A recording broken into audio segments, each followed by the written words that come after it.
कल सवेरे सवेरे मैं जब अखबार पढ़ रहा था तो नुपुर शर्मा जो भाजपा की राष्ट्रीय प्रवक्ता थी और जो उसका वो जिंदाल है, जिंदाल, नवीन जिंदाल, उसकी खबरें कब मैंने पढ़ी और उसमें ये भी खबर थी कि उनको कुछ लोगों ने धमकियाँ दी। आज के सवेरे के अखबार जब मैंने पढ़ा तो पुलिस वालों ने धमकी के आरोप के आधार पर उनके ऊपर अज्ञात लोगों के नाम पर एफआईआर दाखिल कर दिया। जिस नुपुर शर्मा की वजह से कानपुर में फसाद हुआ, जिसके लिए नुपुर शर्मा और नवीन जिंदाल जिम्मेदार थे, अभी तक उसके लिए उसको जिम्मेदार मानकर पुलिस वालों ने किसी प्रकार का कोई एफआईआर दाखिल नहीं किया, जबकि उसके ऊपर पहले एफआईआर दाखिल करना चाहिए था। देश को तोड़ने जैसे बयान देने वाले जो लोग हैं उनको पुलिस वालों ने प्रोटेक्शन देने का भी काम किया, मगर नुपुर शर्मा और जिंदाल के, नवीन जिंदाल के विरोध में किसी प्रकार का कोई एफआईआर दाखिल नहीं किया। क्या ये इस बात का सबूत नहीं है कि सरकार नुपुर शर्मा और नवीन जिंदाल के समर्थन में है? क्या इस उदाहरण से सिद्ध नहीं होता? क्या कार्रवाई करने की, नौटंकी करने का काम किया, ये बात सिद्ध नहीं होता? इन लोगों की वजह से दुनिया के जो 211 देश है उसमें से 57 जो इस्लामिक कंट्री के देश है उसमें भारत की बदनामी हुई और उसकी वजह से सारे दुनिया में बदनामी हुई। अमेरिका के सीनेट ने भारत के विरोध में अल्पसंख्यक लोगों पर अत्याचार किया जा रहा है, सारे दुनिया के अखबारों में और मीडिया में ये खबर छपी कि भारत में ऐसा हो रहा है। इससे भारत की जो प्रतिमा है वो सारी दुनिया में बदनामी हुई। प्रधानमंत्री जो संविधान के अनुसार देश का पहले नंबर का प्रतिनिधि है, उन्होंने किसी प्रकार का बयान तक नहीं दिया। जो देश का पहले नंबर का प्रतिनिधि है अभी तक कोई बयान नहीं दिया। अगर वो लोग सरकार के प्रतिनिधि नहीं है और उन्होंने अगर गैर कानूनी काम किया तो सरकार ने उनके खिलाफ कार्रवाई करने का काम क्यों नहीं किया? अगर नहीं किया तो सरकार उसके समर्थन में नहीं है, किस आधार पर कहा जाए? ये तो यही कहा जा सकता है। नुपुर शर्मा के ट्विटर को प्रधानमंत्री फॉलो कर रहे हैं, होम मिनिस्टर फॉलो कर रहा है, डिफेंस मिनिस्टर फॉलो कर रहा है, रेल मिनिस्टर फॉलो कर रहा है, भाजपा का राष्ट्रीय अध्यक्ष फॉलो कर रहा है। इसका मतलब फॉलो कर रहा है, इसका मतलब है नुपुर शर्मा जो कह रही है वो कोई गलत नहीं कह रही है, वो बीजेपी की ऑफिशियल पॉलिसी है। वो वही कह रही है जो बीजेपी की ऑफिशियल पॉलिसी है। और अगर वो ऑफिशियल पॉलिसी में बात नहीं कर रही है तो ये लोग उसको क्यों फॉलो कर रहे हैं? मुझे इस बात का भी दुख है, रंज है कि हाई कोर्ट और सुप्रीम कोर्ट ने अगर उनके खिलाफ किसी प्रकार का एफआईआर दाखिल नहीं हुआ और देश की एकता और अखंडता खतरे में पड़ रही है तो हाई कोर्ट या सुप्रीम कोर्ट के चीफ जस्टिस इसका कॉग्निजेंस क्यों नहीं ले रहे? क्या हाई कोर्ट, सुप्रीम कोर्ट के जो लोग हैं वो भी पार्टी लेवल पर बात कर रहे हैं? क्या उनको संविधान के अनुसार अगर कोई कार्रवाई नहीं कर रहा है तो सुप्रीम कोर्ट और हाई कोर्ट के लोगों को पहल करना चाहिए कि नहीं करना चाहिए? अगर करना चाहिए तो क्यों नहीं किया अभी तक? सेल्फ कॉग्निजेंस लेने का हाई कोर्ट और सुप्रीम कोर्ट को अधिकार है, एक्स्ट्रा ऑर्डिनरी पावर उनके पास संविधान ने दिया है। देश का चीफ जस्टिस कह रहा है कि जुडिशरी के फैसलों के बारे में आजकल फैशन हो गया है प्रोपेगेंडा करने का।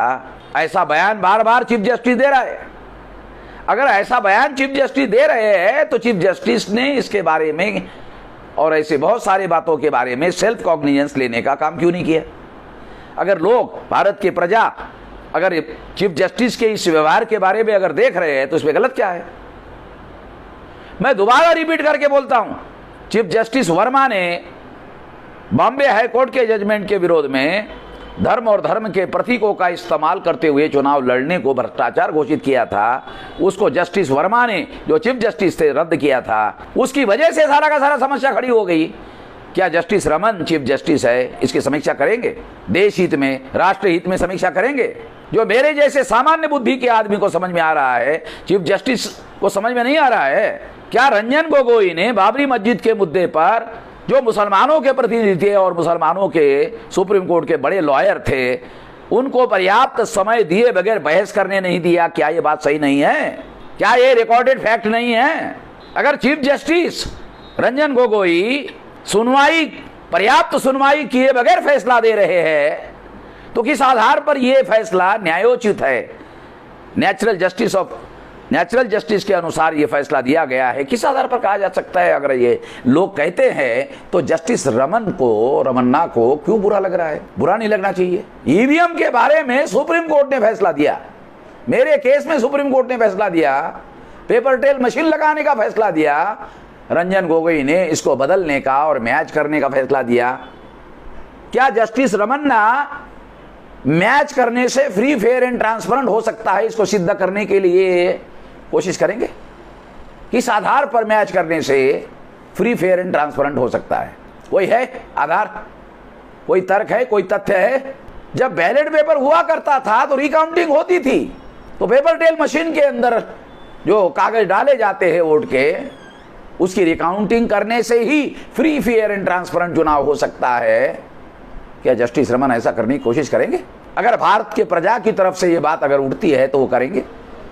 अगर नहीं करेंगे तो फिर लोग क्रिटिसिज्म नहीं करेंगे तो क्या करेंगे? आप निष्पक्षता से कोई काम कर रहे हैं ऐसा दिखाई तो दे नहीं रहा है।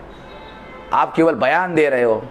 आपके पास सुप्रीम कोर्ट के चीफ जस्टिस होने की वजह से एक्स्ट्राऑर्डिनरी पावर है। पावर का उपयोग करते हुए आप नहीं दिख रहे हैं, आप केवल बयान दे रहे हैं। आपके पास पावर है, सत्ता है, मगर आप बयान दे रहे हो, एक्शन कहां कर रहे हो?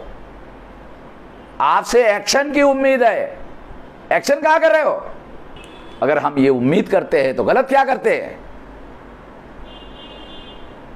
दूसरे लोग अगर जिनकी केंद्र में सरकार है, अगर वो पक्षपाती व्यवहार कर रहे हैं तो सुप्रीम कोर्ट क्या कर रहा है? संविधान की रक्षा करने की जिम्मेदारी किसकी है? आखिरकार संविधान की रक्षा करने की जिम्मेदारी तो सुप्रीम कोर्ट के ऊपर है। इसको ये सारा जो देश भर में धर्म के और धर्म के प्रतीकों के आधार पर जो मामले उठ रहे हैं, ये सारी की सारी बातें जो है जस्टिस वर्मा चीफ जस्टिस के फैसले की वजह से पैदा हुई है, सारी की सारी समझ ली। दूसरी बात, बाबरी मस्जिद का आर्कियोलॉजिकल एविडेंस कह रहा है कि वो बुद्धिस्ट साइट है।